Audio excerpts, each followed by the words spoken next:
Наводнения в Японии, Италии и Саудовской Аравии, Крым объят сильными пожарами, а на Атлантическом побережье США ураган Эрин поднял штормовой нагон, грозя разрушениями и хаосом. Обо всем этом и не только, прямо сейчас в выпуске «Горизонт событий». Приветствую вас, друзья! Префектура Кагосима на южном острове Кусю в Японии оказалась под ударом тайфуна Лин-Лин, который принес проливные дожди, вызвавшие масштабное наводнение и угрозу оползней. Стихия, движущаяся на восток через регион, привела к подтоплениям, разрушениям инфраструктуры и эвакуации жителей в нескольких муниципалитетах. По данным японского метеорологического агентства, тайфун Лин-Лин вызвал формирование линейной дождевой полосы, которая принесла до 200 мм осадков за 24 часа в Кагосиме, что значительно превышает средние августовские показатели. В результате реки, включая Синдай и Кусами, вышли из берегов, затопив низинные районы. В городе Кагосима и соседних муниципалитетах, таких как Хиоки и Танигава, под водой оказались улицы, дома и автомобили. По предварительным данным, пострадало около 100 домов, а десятки автомобилей были смыты или повреждены потоками. Власти префектуры Кагосима объявили максимальный уровень тревоги, призывая около 400 тысяч жителей эвакуироваться в безопасные районы. Эвакуировано уже более 10 тысяч домохозяйств, людей размещают в школах, спортзалах и общественных центрах. В пострадавших районах нарушено электроснабжение, около 5000 домов остались без света из-за повреждений линий электропередач. Движение поездов на линиях Кюсю Синкансен и местных маршрутах приостановлено, а несколько участков дорог, включая трассу в районе Танигава, заблокированы из-за оползней и размывов. Для ликвидации последствий тайфуна в Кагосиме создан оперативный штаб. Около 300 спасателей работают над эвакуацией жителей и устранением последствий наводнений. Для доставки гуманитарной помощи и эвакуации из зон, отрезанных оползнями, используются вертолеты. Метеорологи предупреждают, что линейная дождевая полоса сохранится в регионе до вечера 22 августа, принося новые осадки и повышая риск оползней в горных районах. Японское метеорологическое агентство прогнозирует до 150 мм осадков в ближайшие сутки. Угроза схода селей особенно высока в районах, где почва уже насыщена влагой из-за предыдущих дождей. Власти призывают жителей избегать зон вблизи рек и склонов, а также следовать указаниям эвакуации. Вчера на авиабазе Куантан в штате Паханг в Малайзии истребитель FA-18D Хаурнард королевских ВВС Малайзии загорелся и взорвался во время попытки взлета на взлетно-посадочной полосе аэропорта Султана Хаджи Ахмад Шаха. Самолет сумел оторваться от земли, объятый пламенем, после чего рухнул на землю. Пилот и оператор систем вооружения успели катапультироваться и выжили, получив незначительные травмы. Королевские ВВС Малайзии начали расследование для установления причин аварии. Инцидент вызвал временную приостановку полетов в аэропорту, который используется как для военных, так и для гражданских рейсов. Малайзия приобрела 8 таких самолетов в 1997 году, и они составляют основу 18-й эскадрильи, базирующейся в Баттерворте. Этот инцидент стал первым случаем потери FA-18D в Малайзии за последние годы, хотя, как отмечают СМИ, за последние 10 месяцев в МС США потеряли 6 истребителей этого типа.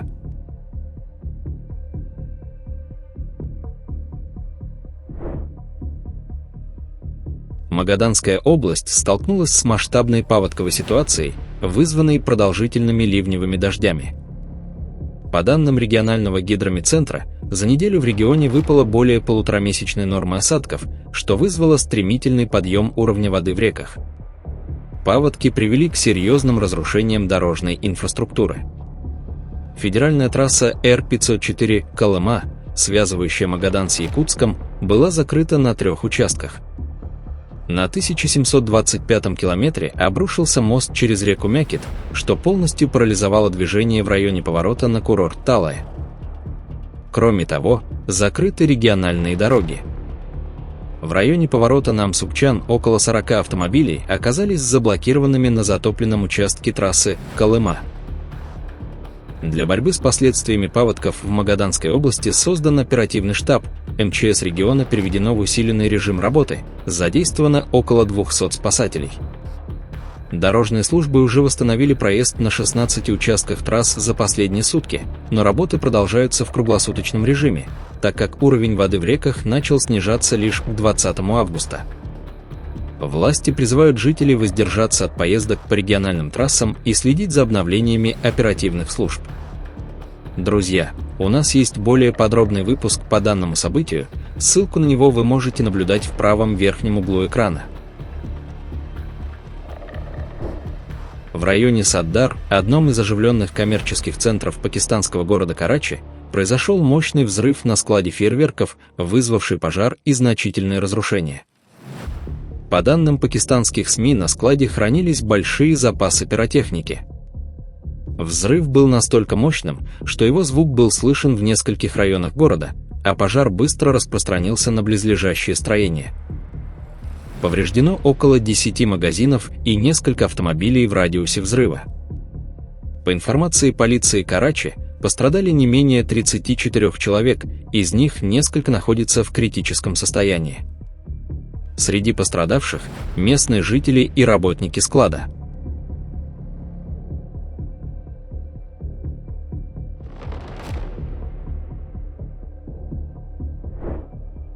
В Белогорском и Советском районах Крыма спасатели локализовали крупный ландшафтный пожар, охвативший, по уточненным данным, 5200 гектаров сухой растительности.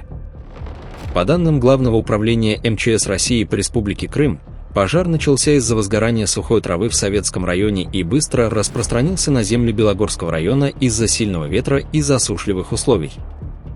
Для тушения были задействованы 2 вертолета Ми-8 МЧС России и наземные силы, включающие более 330 специалистов и 70 единиц техники. В ходе операции спасатели провели опашку по кромке пожара и организовали подвоз воды местными службами.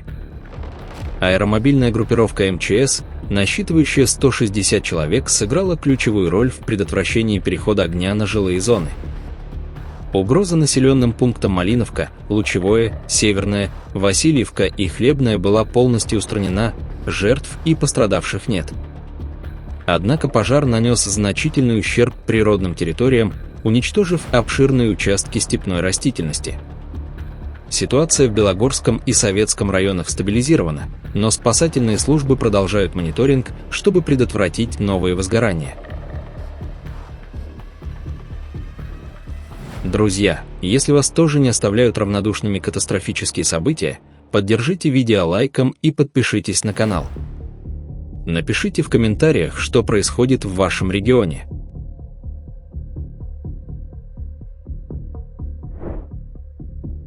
Внезапное наводнение обрушилось на залив Цзинлуань, расположенный на острове Дуншань в китайской провинции Фуцзянь. По данным местных властей, сильные дожди, продолжавшиеся в провинции Фуцзянь в течение нескольких дней, привели к переполнению водохранилища, расположенного выше по течению реки, впадающей в залив Цзинлуань. Чтобы предотвратить прорыв плотины, местные власти приняли решение об экстренном сбросе воды, что вызвало мощный поток, хлынувший в залив. За несколько минут уровень воды в прибрежной зоне поднялся на 1–1,5 метра, затопив прогулочные зоны и пляжи. Несколько туристов, находившихся у воды, были унесены течением, а их личные вещи оказались подтоплены. Благодаря быстрому реагированию местных спасательных служб и неравнодушных людей, оказавшихся рядом, всех удалось спасти. Местре, материковая часть города Венеция в итальянском регионе Венето, оказалась под ударом сильного наводнения, вызванного интенсивными ливнями. Стихия, обрушившаяся на регион, привела к подтоплениям улиц, домов и инфраструктуры. По данным региональной метеорологической службы, за несколько часов в Местре выпало около 100–120 мм осадков, что вызвало переполнение дренажных систем и местных водотоков. Улицы, включая ключевые магистрали, такие как Виа делла Либерта и районы вблизи железнодорожного вокзала Венеция-Местре, оказались под водой. По предварительным данным, пострадало около 70 зданий, среди них жилые дома, магазины и склады. Несколько автомобилей получили повреждения, а в некоторых районах вода проникла на первые этажи зданий. 50 жителей из низинных районов были эвакуированы и временно размещены в муниципальных убежищах. Движение поездов на вокзале Венеция-Местре было временно приостановлено из-за подтопления путей. Для ликвидации последствий наводнения в Местре создан оперативный штаб под руководством властей региона Венето. 150 спасателей работают над откачкой воды и расчисткой завалов. Движение по некоторым дорогам, включая подъезды к мосту Либерта, соединяющему Местре с островной Венецией, ограничено из-за скопления воды и грязи. Власти региона Венето объявили желтый уровень опасности, призвав жителей Местре и соседних муниципалитетов избегать низинных зон и следовать указаниям спасателей.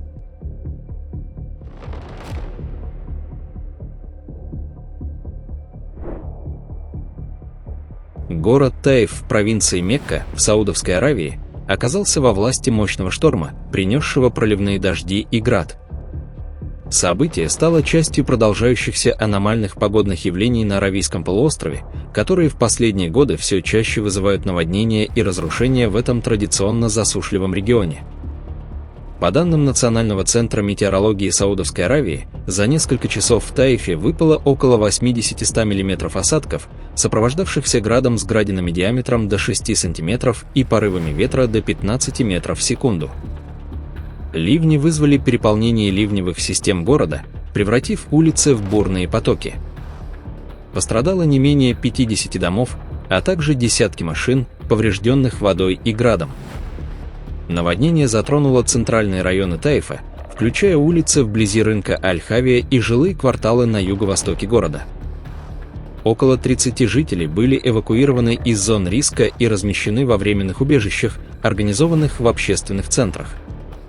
Для ликвидации последствий наводнения в Таифе создан оперативный штаб под руководством властей провинции Мекка. Около 120 спасателей работают над откачкой воды и расчисткой завалов.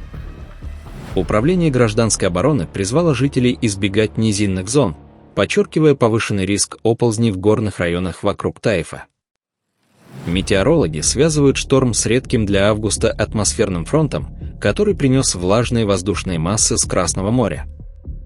Прогнозы указывают на возможное продолжение дождей до 23 августа, что сохраняет угрозу новых подтоплений в провинции Мекка. Власти региона объявили оранжевый уровень опасности, призывая жителей и туристов соблюдать осторожность.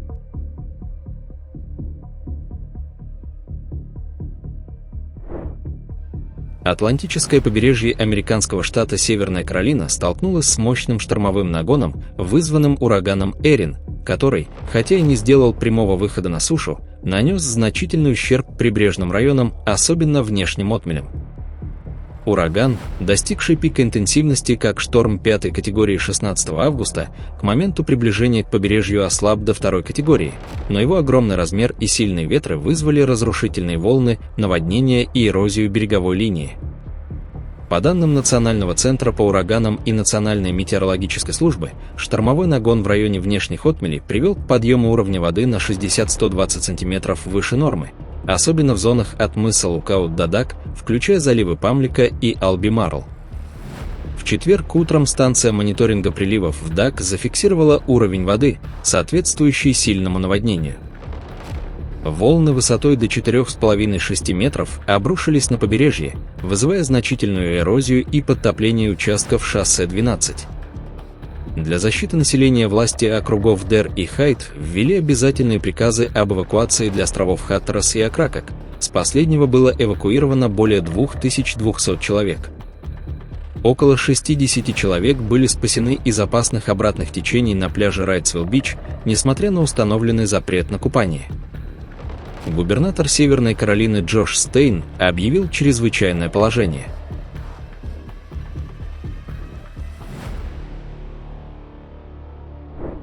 Мощная суперячейка, сопровождаемая крупным градом и ураганными ветрами, пронеслась по южным округам канадской провинции Альберта. Стихия затронула округа Ньюэлл, Вулкан и город Брукс, вызвав повреждение домов, автомобилей, сельскохозяйственных угодий и инфраструктуры. Суперячейка сформировалась в районе Нантона и двигалась на восток-юго-восток со скоростью до 130 км в час, пройдя путь около 400 км через Альберту и западно-центральную часть провинции Саскачеван. Шторм принес град размером до 4-5 см, а также ветры с пиковыми порывами до 149 км в час в районе Атли и 113 км в час в Бруксе. В результате были повалены опоры линий электропередач, повреждены здания и сельскохозяйственная техника, а шоссе номер 1 между Бруксом и Бассана временно закрыто из-за аварий и обрушившихся линий. В районе Сонгма, вьетнамской провинции Сонло, произошел масштабный обвал горной породы, вызвавший оползень на дороге, соединяющей Сонгма и общину Тхапкоп. Оползень полностью перекрыл дорогу, сделав ее непроходимой для транспорта. Пострадавших нет, но несколько автомобилей получили повреждения от падающих камней.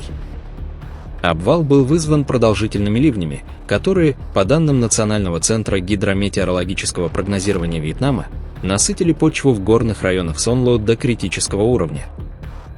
Это создало условия для оползня в регионе, известном своим крутым рельефом и нестабильными склонами. Для ликвидации последствий направлены спасательные службы и дорожные бригады. Власти организовали временные объездные маршруты, местным жителям и туристам рекомендовано избегать зоны обвала из-за риска новых оползней.